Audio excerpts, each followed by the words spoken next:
This is Cher, and I'm here with Jason and Rob. Guys, if you had to describe this podcast in 5 words or less, what would you say? I'm going to go with Wile E. Coyote guzzling gasoline. I'm thinking climate change, diarrhea, hurricane. Are you serious? Maybe I should do this thing on my own. Fine. It's a show about how to stay sane in a world where there's too many people consuming too much stuff and the planet can't take it anymore. You had me at diarrhea. Caution, if you're allergic to 4-letter words, you might want to try a different podcast. Hey, Jason and Cher, can you guys imagine putting on a Santa Claus suit and going out to a gas station to do a protest on Christmas Eve? No. No, and what would I be protesting other than Christmas? Of course. Well, Yeah, exactly. you probably should, but of course you're protesting climate change. All right. Okay, in the Santa suit? Well, it's Christmas. Right, Come on. okay. So you're like being half festive and half like shut this thing down? Yeah, and the whole idea is, as somebody drives up to fill their tank on They're just Christmas trying to go Eve, see their family that lives 500 miles right, away. yeah. Well, but you're giving them a Christmas Eve? pamphlet, Yeah. and you're talking to them saying, how evil this Exxon station is. Right. That's a conundrum. No, I can't really imagine doing that, to be honest. Yeah, well, this actually happened, and the protester, he was just so upset by climate change that he's kind of grasping at straws. This is what it's come down to. I'm going to spend my Christmas Eve this way, and climate change is obviously there's some reasons to protest, but there's all these other things that he could be doing. That's just a lead-in to maybe, 20 other things that are all related. Things like what? Oh, population, biodiversity loss, ocean acidification, persistent organic pollutants. Did I say overpopulation? Did I say? You're like a veritable list guy here. You can just keep rolling these things off. I don't want to bore people, though, because they don't want to talk about this. I mean, people protest economic stuff all the time. That's probably the thing you see most often. Injustice, yeah. Yeah, sure. I mean, protests of Bank of America, protests of, remember Occupy Wall Street? I mean, there's all that stuff, too, which actually hasn't gotten any better. Well, and don't even get started on politics these days. Right. I mean, how many marches, I feel like we're heading back toward the 60s or something. Well, if you're pamphleteering in a Santa Claus suit on Christmas Eve, obviously you've probably reached some bottom, right? You've tried other things, I imagine, and it doesn't seem to be working, right? So you're Hail Marying here. Tried other things like what, mushrooms or something? Yeah, come up with some new ideas, fresh approach. Maybe write your congressperson. Right? Oh, right, yeah. Lobby. Or do the dumbest thing of all, work for a nonprofit that's trying to combat these problems. I don't know, whoever does that, there's Idiots. something wrong with them. Idiots. Yeah. Sorry, that's us. You should know that a Cher runs a nonprofit where I work, and Jason's on the board of it. So it's that's the Post-Carbon Institute. So we're all about these issues with energy and environment and biodiversity and politics and economics. I mean, this guy obviously is committed. He's caring, and something set him over the edge, maybe a little bit. But what do you do in this? I mean, we've probably all had moments in our lives where we're just like, Totally. oh my God. Yeah. I feel like you can look back on your life and find those moments where you're just going, what the hell happened? Why are these people acting this way? And why are things so wrong? Yeah. Why are things? I got an example. Okay, 1996. I'm in Borneo, a big island in the Indonesian archipelago in Southeast Asia. I mean, just one of the most amazing places on the planet. What the hell are you doing in Borneo? I used to be a biologist that would go around the world collecting plants and studying biodiversity. And let me just interrupt you and let our listeners know that Jason he's a brilliant dude. He's a PhD conservation biologist, but whatever. I don't want to pump you up too much. I'll let you finish your story. Well, you could pump him up, and I'll knock him down. You knock him back down. Yeah, it all even out in the end. Yeah. What I didn't say that he's also an idiot. So yeah, I mean, well, I kind of felt like, am I doing any good, right? I'm a conservation biologist, like you're saying. I'm studying biodiversity. And at some point you go like, can I make any difference, right? This is probably what this guy was doing in front of the Exxon station. And so, there are moments where it hits you. And so I was on Borneo, and Borneo has this big mountain called Mount Kinabalu, and it stands out relative to all the other, part of the landscape. It's this isolated massif of granite. And along its slopes, because it goes at high elevation, there's all these endemic plants. So they are and animals, things that live nowhere else in the world. And so, I was hiking up that mountain and staying there for like a week and a half and collecting plants. And the forests there are just gorgeous. And it's full of like rhododendron diversity is huge, and these pitcher plants, and the lowlands have these dipterocarp trees, which are the tallest trees in the tropics. When did you say that name again? Dipterocarp. I think that's a fish, dude. Oh, God, probably. But then, I had to go, I got kind of like a sinus infection up there, and it was all humid and cold, and I had to get out, and recover. And I decided that I was with another biologist at the time, and we decided we would get out. We both had this infection in our heads, and we couldn't breathe very well. And it's never left. You still have an infected head. So you went to Vegas. Well, right? we got a bus. We said, let's go to the warm coast, Sandikan, which is sort of like, northeast on the coast, and let's just like rest and figure out how to clear out here. But we get on this bus at the kind of on the slopes of Mount Kinabalu, which is a park, and tourists there, and we get the bus to Sandakan, and as we drive off the slopes, where I'm in this national park, you realize that everywhere else where we are on this highway, at least as far as I can see, is just devastated, right? I mean, I've been walking through some of the most rich, beautiful forests and landscapes above tree line, and getting these vistas in the world, and then it's just deforestation and palm plantations. Oh, so like you mean for like making palm oil? Palm oil, right? Which is going into cookies and crackers and shit, and pretty much everything that an American diet consists of. Yeah, and then they blow it up for like biodiesel and so it's just taking over, and it's just this monocrop where I was in this paradise. And then we get to Sandakan, and there's an orangutan reserve. Okay, so I recover a little bit, and I can walk again and breathe. And we go to you infected at least half a dozen orangutans. You're probably responsible for wiping them out. Not it's even only because he was kissing them. Right. Well, I was so close, I probably could have. So you're walking through this little orangutan reserve, and you realize that these orangutans had been sort of rescued because their forest is being destroyed, and they end up like on the edge of villages. And then they get called up, and some orangutan reserve people show up, and they capture and they bring them to this reserve. And then they got to feed them like they're in a zoo, but they're in a forest. It's freaking bizarre. And there's like little orangutan babies all playing and stuff. And I'm going, oh. Were they wearing those cute diapers that you see? No, they could poop in nature at least. Yeah. Was Clint Eastwood there? Remember those Clint Eastwood orangutan movies from way back? Shut up! Right Turn, Clyde. This affected me. Rob likes to go back to movie references any chance he gets. I'm sorry, it's a disease. Any Which Way But Loose. Yeah, no, it was Any Which Way You Can was the sequel. Every Which Way But Loose was the original. Oh, God. All right.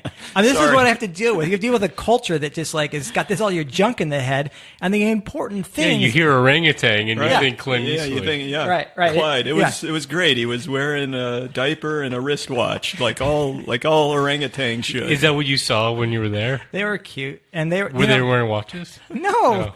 Gosh darn it. But I felt bad because obviously, there's this weird thing. You're fascinated. Like there's this amazing creature. They're really smart, and they have this amazing lifestyle, living in the trees in these dipterocarp forests. And say that again. Dipterocarp. And they build these nests in the trees, like these nest-dwelling giant apes. And, they move around, they eat leaves, and they have these adorable babies that can like swing from tree to tree.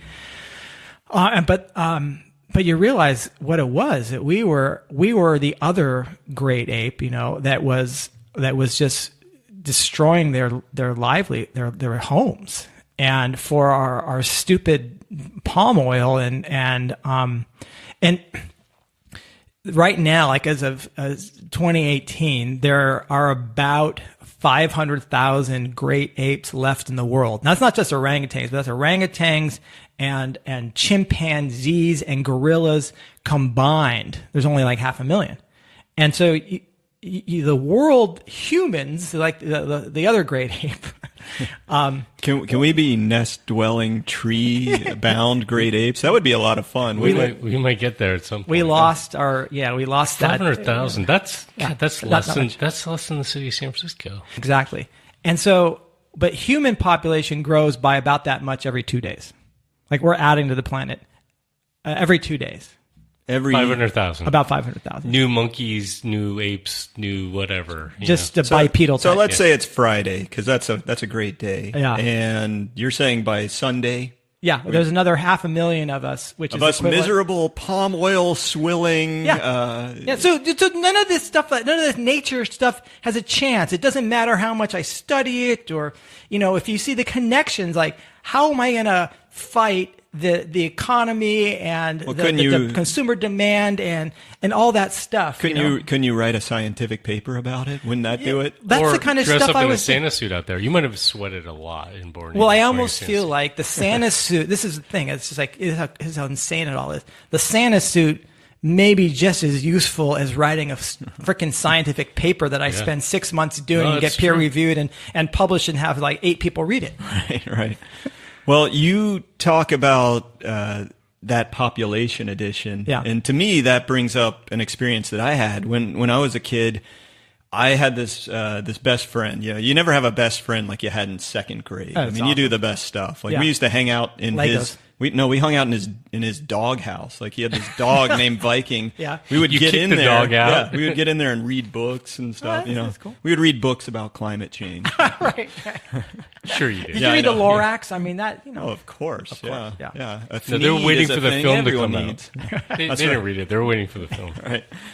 If the Lorax had been an 80s movie, I would have been all over it. But anyway, this friend of mine, he was a Chinese American. His mom had immigrated from China. And when you went over to his house, it was cool. They had like these vases and scrolls and sculptures. I'm from a suburb of Atlanta. It's kind of a hillbilly zone. And, like to see these things, I was like, oh, that's odd. Right. But the weirdest decoration in their house was in the study. They had this room. It was an awesome room. It had like a cowhide and a TV, and we used to hang out in there a lot. But they had this up on the wall were photos of presidents. Okay. It was Lyndon Johnson and Richard Nixon and Gerald Ford and Jimmy Carter. That's kind of weird because you'd think you see that in your elementary school or something, but Yeah, at the post office. Right. yeah, exactly. Like having, I digress, but when I worked for the federal government, George Bush and Dick Cheney greeted me every day on the way in. Nice. Yeah, the Dick Cheney smile, like, welcome to work, you jackass. Talk about driving you crazy. Yeah. But so anyway, and the weird thing about these photos is they're all signed too, with a little message. Wow. Big donors at both parties? What's going on? They actually got signatures from these presidents? Yeah. It was like happy They got a birthday. signature from Richard Nixon? Yeah, happy birthday, Richard Nixon. I'm not a crook, by the way. So I you got like, what the hell is that? Yeah. Well, it turns out my friend's older brother, this guy named Bobby Wu. Who? Bobby Wu. Okay. Nice poetic rhyme. Yeah, good. He was the 200 millionth American. Uh-huh. So Bobby was. Yeah. So there was apparently this little furor. Furor? How do you say that word? I Yeah, don't know. just don't say furor. Okay, so there was a lot of energy around the idea of who's the 200 millionth baby going to be. So Life magazine was watching this. Yeah, they had a count going.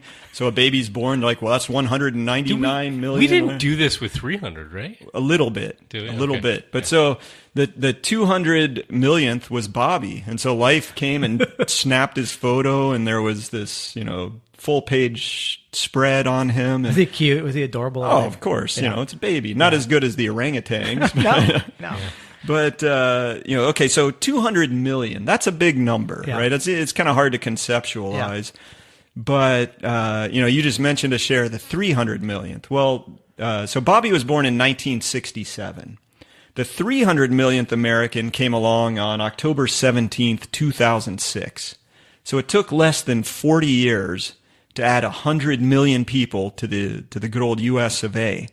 So that's like adding 10 more states the size of Georgia, where we were. Yeah. Or like adding about 180 cities the size of Atlanta in under 40 years. 180 cities. Atlanta's not a little place. No, Atlanta's not. Yeah. And they all get really lousy baseball teams and don't start talking about the Braves. I loved all right? the Braves back then. Dale Murphy. Right, man. that's true. The 80s, they were America's team. Phil Niekro was incredible. This old guy, the knuckleballer. Yeah. Man. He can probably still throw that. So worldwide, it's even nuttier. Yeah. So at the time that Bobby was born, we had 3.5 billion, which that's an inconceivably large number. Right. Yeah. But now we've got 7.5 billion. We more than doubled that. By comparison, U.S. is doing great. Yeah. Well, and of course, here's the weird thing is we're all about economic growth, growing the economy. Yeah. And half of that equation means growing population. So if we have a goal of continuously growing the economy, then we've got to keep adding people. And everyone should know that Rob literally wrote a book about this called Enough is Enough. Available at all fine bookstores. Yeah, you can find it anywhere, but good. Or in a trash heap somewhere, in a burn pile. Right? Yeah, it makes great kindling. I mean, you want to wait for the apocalypse. You can have plenty of these books to just light them up. Enough. A page a day, I say. Yeah. Well, that's going to be a kind of a light fire. Yeah. Well, this to get it started. It's just okay. Kindling. Yeah. Well, there's not going to be any trees. Maybe we can set on some some orangutans on fire. Fur. This is the fur's burnable. There won't be orangutans left by that point. No. Sorry. Only diapers. We can set the diapers on fire. Plenty of diapers. Everyone we can set the palm oil plantations on fire. That's right.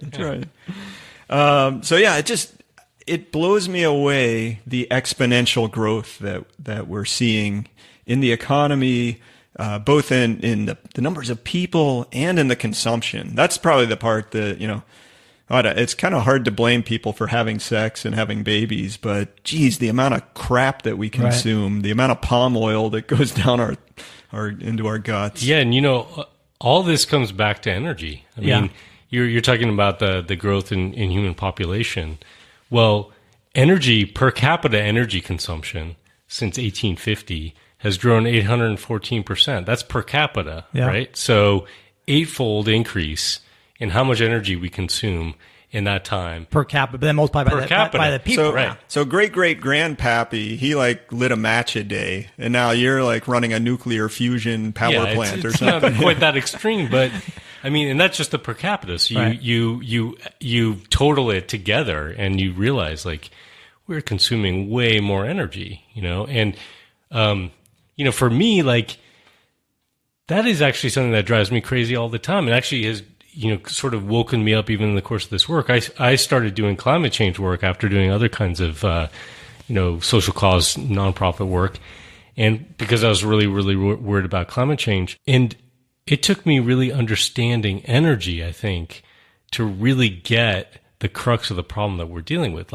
Climate change is a symptom, of kind of the energy paradigm that we're in. So is human population. It's a symptom. The fact that these orangutans are losing, the fact that we can grow these palm oil plantations. Right. The people in Borneo are not growing these palm oil, planting these plantations just for their own consumption. No. They're doing it for a world market. It's all export, Yeah, and that market's made possible by the fact that we've got all this relatively abundant, cheap energy. Yeah, I mean, they're running chainsaws, they're running bulldozers, they're putting in roads. I mean, they're not doing this with pickaxes. Right. Well, they are doing it with teams of forced labor of orangutans, right? They got orangutan chain gangs, right? Well, there's definitely we gotta put them to a work. lot of exploitation that's happening of people, right? Yeah. But it's all made possible by the fact that we've found these abundant sources of magical energy. And I'll tell you, even doing this work here at Post Carbon Institute, being exposed to these issues and trying to probe them and think more deeply about these things, it was, I don't even remember how many years ago, but I was trying to run the numbers a little bit on thinking about the value of the energy that we have. And part of the problem is that we throw out these numbers. People talk about BTUs. They talk about, kilowatts and kilowatt hours. And well, let's be clear. Anything, right? Physicists and engineers talk that way. Most of us don't know what the hell any of that is. It doesn't mean anything to most people at all, right? But when you actually start thinking about how much value there is, it really is magical. You got to put it in dollar value because that's all people. Yeah, put it in dollar value or put it in human labor value. Okay, so I was trying to crunch these numbers, and I had to talk to like people that were smarter than me and were real experts, just to confirm these numbers, right? That's not you to guys. Find. Well, it's not us, no. but you can go back to that trash heap and find plenty of people smarter than you. Well, that's true. That is true. I'm sorry. Cher is actually my boss, so any chance I can take to throw a dig in, I got to do that. And the fact that we're recording this disallows me to punch you in the face. Right? Yeah. No. So like, take a barrel of oil, right? A barrel of oil right now, I think it's selling for something like $80 a barrel of oil. Well, so what does that barrel of oil represent? How much energy is in that thing? It's 40. There's 42 gallons of crude oil in a barrel, right? I'm going to go with 12. That's my answer. 12 what? 12. That's just it. 12. That's it. Okay. I will say 42. 42 for Douglas Adams fans out there. That's a big number. That's important. That's a very important number, 42. I won't digress into it. But so 42 gallons of crude oil, that when they go and refine the stuff, they're able to produce about 20 gallons of gasoline, about 11 gallons of diesel out of that. Which is great, right? So you put 20 gallons of gas in your car and you can drive down the road for, whatever it is, 400 miles maybe if you're lucky. Mm-hmm. But if you think about it, that $80 that you spent to get those 42 gallons of crude oil, that when you do the conversion, you look at what the actual energy value of that's 5.7 million BTUs. Okay, mm-hmm. BTUs, like we said, doesn't mean anything to anybody, right? But that's sort of the standard number that's used. Well, that's all that's left of the British Empire, right? Right, British thermal units. Exactly. That's right. And there's 5.7 million of them. And so 5.7 million BTUs. If you convert that to thinking about like electricity, running lights and stuff in your house, it's 1,700 kilowatt hours. Well, think about that. I know that number doesn't mean anything. I'll put it in the context of human labor. Okay, so Jason, you got a garden here, right, in your backyard. We're at your house right now, actually. Yeah. You got a garden out there. You're trying to rip out, weeds, plant stuff, harvest, whatever. Okay? I'm working, yeah. So if you're working hard, you might be producing about 70 watts. That's about right for me. Yes. Of energy, right? Jason's case, I'm thinking 50 watts. No, it's 70. I've done the math. Okay, good. Yeah.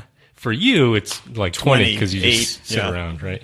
I can point at stuff. Hey, can you harvest that, please? Feed me. Yeah. So over the course of a day, let's say you're working for 8 hours, sure. Over the course of the day. I never do that, but that's okay. Go ahead. Well, let's pretend you're like a real productive part of humanity. Okay. All right. Let's pretend. Go with me here. Yeah. Right? Yeah. So that's you're going to basically be producing 0.6 of 1 kilowatt hour. Remember, I said there were 1,700 kilowatt hours in a barrel of crude oil, right? So you're producing in one day 0.6 of 1 kilowatt hour, Ouch. Right? Yeah. Working hard for 8 hours. Okay. Yeah. So if you actually try to take that, what you're producing in the course of a day through your human labor, sweating your butt off, and you divide that into a barrel of oil, well, that's 2,800 days of your time working 8 hours a day. Yeah.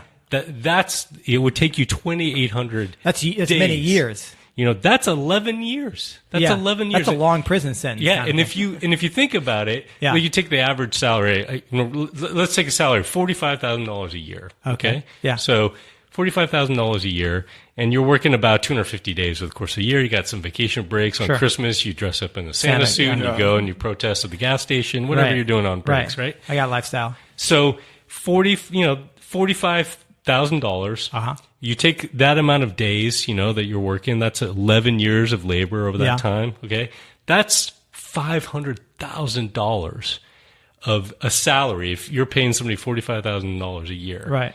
That is the energetic value of that barrel of oil. And we just paid $80 for it. Yeah. Okay. Like, you think about that, and first of all, like, that's why I had to double check my math. It's got to be wrong. Does this make any sense? People talk about how rational the market is. No, it doesn't. Right? It's not. It's That's completely not idiotic. rational. Right. You It know, should be like, priced so much, but it's just supply and demand, and marginal demand, marginal supply. So, Well, and of course you left out the problems of actually burning the stuff and what happens. Like, that's not included in the price. right. No, it's So, not. Right. So let's say you take, people talk about externalities, right? So you say, well, what about all the costs, associated with consuming that resource? And you internalize those costs, right? So you're going to increase that, and people talk about different numbers for what you'd have to include. But even those numbers don't even come close to the energetic value of a barrel of crude oil. And what do we do with this stuff? We fart around with it. We get on airplanes to go to Vegas, to roll the dice or whatever we're doing. you ever Go to water ski? Disneyland. That's pretty fun. Yeah, exactly. I like to just leave a leaf blower on nonstop, like 24 hours around the clock. Yeah. The neighbors You might love as it. well, because it's so cheap to do, right? Right. No, it's just, and that's exactly right. It's complete madness. And you know what burns a lot of fuel? Airplanes. Well, sure, yeah. I had a pretty scary but illuminating journey on an airplane, right? Yeah. Okay. I used to fly around quite a bit to go to places like Borneo and Vegas. There's not huge botanical collections to be had in Vegas unless you're in front of like the big hotels or in their courtyard. Palm. Isn't there Palms Hotel? Doesn't that Venetian place, like, they got canals inside? Oh, yeah. There must be like a gallery They forest probably have lining a it. few indoor I'm sure the trees. biodiversity of Vegas has been enhanced by all the pumping of water and all the landscaping. The plastic diversity in Vegas is incredible. It's incredible. Absolutely. But I'm on this. On human beings and in their products. Right. Yeah, but this is kind of, I'm on this plane, right, and we're reaching cruising altitude, right, and I got a window seat kind of over the wing. I love window seats, and Except for the damn wing seat. well, that's not the best. Okay, I agree, but that's what the best I could do. Beggars can't be choosers. I do like smelling the fuel because it reminds me of all that stuff that you were talking about, Cher. Right. So I'm looking out, and it's a nice view. I love looking at the Earth from high up and seeing the patterns on the landscape, and kind of nerd out. I can stare at that all day. And you could tell that the Earth is flat, right? I mean, that's exactly. You know, you it's go flat. up there to prove that to yourself. Why is there a debate? Well, there's a little engine explosion, and there's this little engine explosion. Well, it wasn't massive, like the whole wing flew off, but there, it's like something happened. So wait, you're on a plane and you see flames coming out of the engine. Yeah, coming out the back of the engine. All right, so I do that thing where you reach up and you You turn on the light bulb? I hit the little stewardess thing. Ding. I thought maybe you were going to turn the little air You didn't thing. just scream. Well, I'm calm. I'm a calm, cool, collected.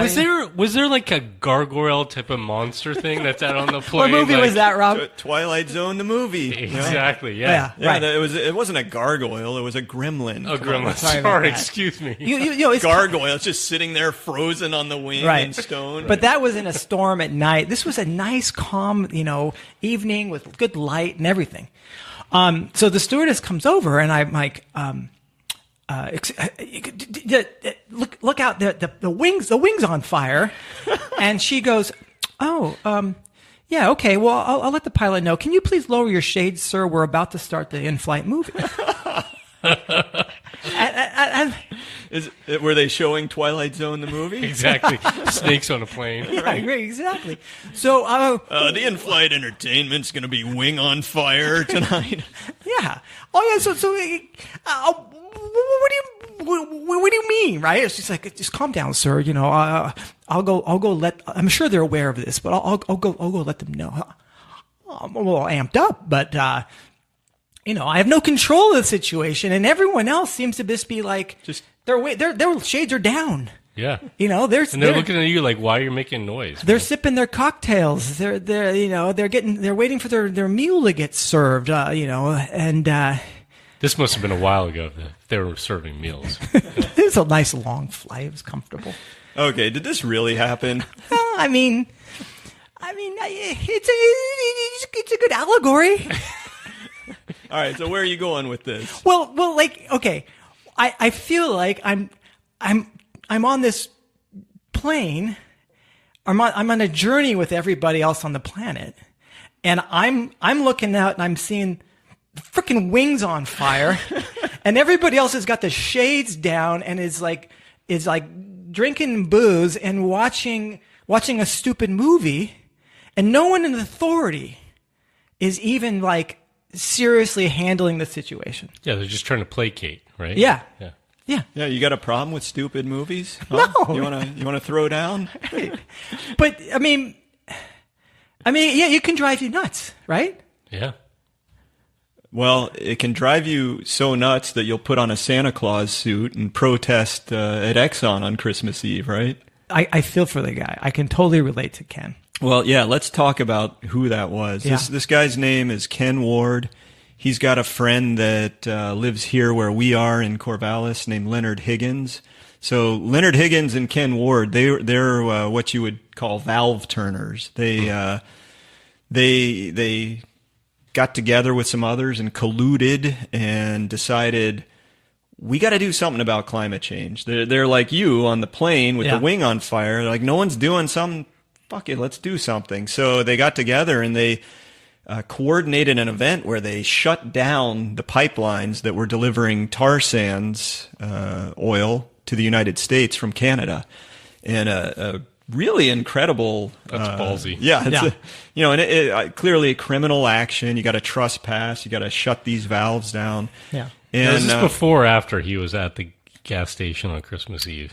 I think it was after, but I don't. Yeah, I don't it was. actually- It was. Okay. This sort of presaged him getting together with these people and doing something more. Sort of realized I gotta do something more organized, Yeah. maybe bigger scale. Well, and Ken, for his adult life, he's been an activist all along. You know, an environmentalist. Hey, we got to do something about these issues. Yeah. And he's done it as a totally legitimate non-profiteer. Mm-hmm. And I think, like you were saying, Jason, as a professional conservation biologist, what's the difference? What am I doing? Right. And he just has gotten more and more into it over time to where he's done a lot more radical things. And there was actually a movie that was made about him called The Reluctant Radical. Yep. And the chronicles his it's a great movie. his reluctance all the way through this, from Santa suits to actually getting arrested. I found the part of the movie very compelling when he goes to the psychiatrist. Remember that? Yeah. What do they do to him? So he's actually wondering. He's like you on the plane. He's wondering, why isn't anyone else worried about this? Why aren't we raising alarms? Why aren't we questioning? Why can't we get this climate change issue the attention that it needs? And so, because nobody else is with him, he's starting to think, well, what am I nuts? So he goes to see a psychiatrist, and the psychiatrist asks him this very blunt question, like, when you tell people how you're feeling and what your concerns are, what do they do? And Ken answers, well, they kind of say, yeah, maybe that's something, and then they go about their lives. And the psychiatrist comes back with, well, when everybody else thinks one way and you're the one who thinks differently, that probably means you got a problem. Right. You're wrong, Ken. Yeah. So let me get you to get on this lithium for a while. Right. So Ken's kind of like, yeah, I think I'm right, but all right. Yeah. Pull down the shade. Don't look at the wing on fire, and order a drink. Yeah. Let's all self-medicate so this problem won't go away, but we won't be aware of it. That's right. Well, like a battery in a Tesla car, he gets loaded up with lithium, and he does he catch on fire? Well, he probably would. Well, he didn't like it. He realized emotionally he was tamped down. He didn't like the way he thought. He didn't like his life, and he went back to the psychiatrist and said, "I'm getting off the lithium." and kind of, really sat and thought about it. I mean, he actually went the medical route and tried it, but he really sat and thought and said, no, I'm right. We need to address climate change, and people aren't doing what needs to be done. So, he really explored, am I crazy, or is what's going on out here crazy? But that's pretty remarkable, because I would say most people, right, they've already got the shade down on the window, right? And if they get an inkling, that the engine just caught on fire, they're gonna maybe say something. But if other people are not concerned, I mean, they've done these sociological studies of people where you show them two lines and one's clearly longer than the other, right? Yeah. But if you put them with other people who are all like, no, that shorter line, that one's longer, or they're the same size, then you're gonna be like, fuck, I guess they're right. Yeah, they're the same size. So it's understandable where most people will be like, well, nobody else seems to be freaking out about the engine having caught on fire, so I'm just going to that's the problem. It's all okay. We're social creatures, and if we don't get social reinforcement for our version of reality, then we feel nuts. And so often, in order to resolve that, we then will go along with the social norm, even if maybe deep down, God, there's something wrong about this. And I think this is creating a tremendous problems. And there's people that are anxious and upset, and they can't talk about real things. So in order for society to become sane again, and in order for the individuals who are aware, who are looking at the fires, to feel sane, we have to have honest conversations about this stuff. Yeah. Well, that's why I wanted to be here. I wanted to have those kind of conversations with you guys and laugh too, because I can't look at that fire and not feel completely messed up about it. And so, it's a way, I want to talk about these issues, and but I want to laugh so that I don't cry. Yeah, laughter is a great way to process this and emotionally cope with this stuff. So, and mostly I think just to not feel alone. We're lucky we get to interact with people. Not only in my case, people that are smarter than me, but also people that have a shared sense of what reality is, and can commiserate about how fucking nuts everything is. And in the movie, Ken starts going on these he gets arrested railroad. They sit on railroad tracks where coal's going to come through. Yeah, stopping a coal train. Yeah, and these kind of things.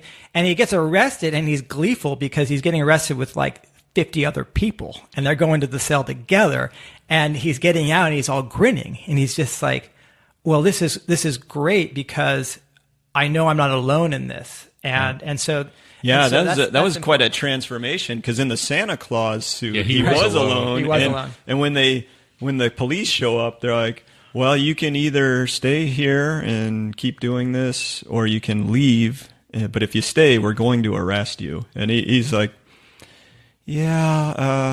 I think I'll just get arrested. He actually makes that. To me, that's way gutsier than doing these bigger things when you have others along for that same reason. We're social creatures. Right. And, truly amazing. But it makes you question yourself. Am I nuts? Why is nobody else talking about this? Yeah. Well, hopefully this podcast not only will help us feel a little less nuts ourselves, but others listening. I think that there is something, and we've heard this from a lot of people, there is something refreshing and kind of a release when you actually can accept these things, it's sort of the first step to say, okay, this stuff is real. And we're so scared of acknowledging the reality of what's out there, but there is something cathartic about recognizing it. But it's really hard to expect people to do it alone. I mean, Ken is, I would say, a rare bird. Yeah, we're all living in crazy town. We just got to figure out together how to navigate it. Yeah. That's right. All right. Let's do it. Let's do it.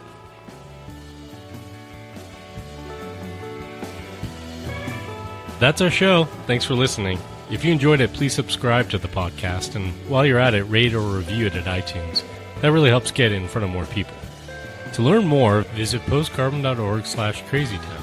And if you want to actually learn something instead of listening to us bozos, you should check out Post Carbon Institute's Think Resilience course. It's 4 hours, $20, and will seriously change the way you see the world. Catch you next time on the mean streets of Crazy Town.